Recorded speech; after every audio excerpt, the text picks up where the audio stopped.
Anh đã không giữ được nhiều hạnh phúc cho em. Nhiều khi giận nhau, nước mắt em cứ rơi thật nhiều. Anh xin lỗi em, hãy tha thứ cho anh lần này. Đừng rời xa anh, em nói đi, em rất yêu anh. Nhưng ngày cuộc sống không như anh đang ước mong, của một tình yêu sẽ hạnh phúc giống như bao người. Một người yêu em đắm say, một người bên em mỗi khi. Mà giờ đây nước mắt anh đã rơi rồi. Thật ra anh đâu có muốn chia tay như vậy.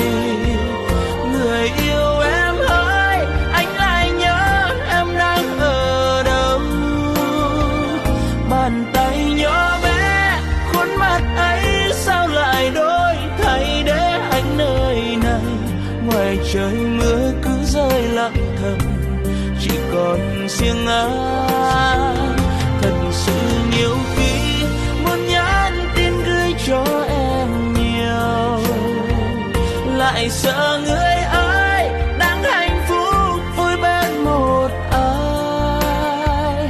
Tình yêu đã chết, hai người giữ mai này chúng ta có duyên gặp lại. Thì anh vẫn luôn luôn yêu em như lúc mới yêu.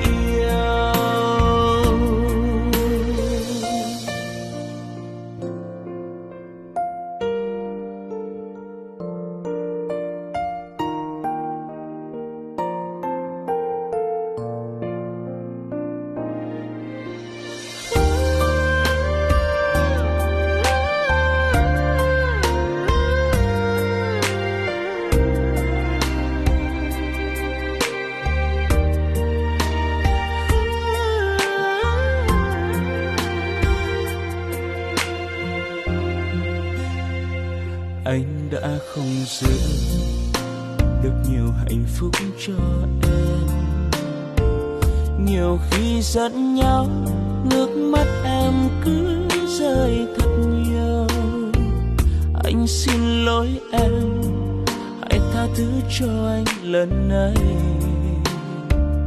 Đừng rời xa anh, em nói đi, em rất yêu anh.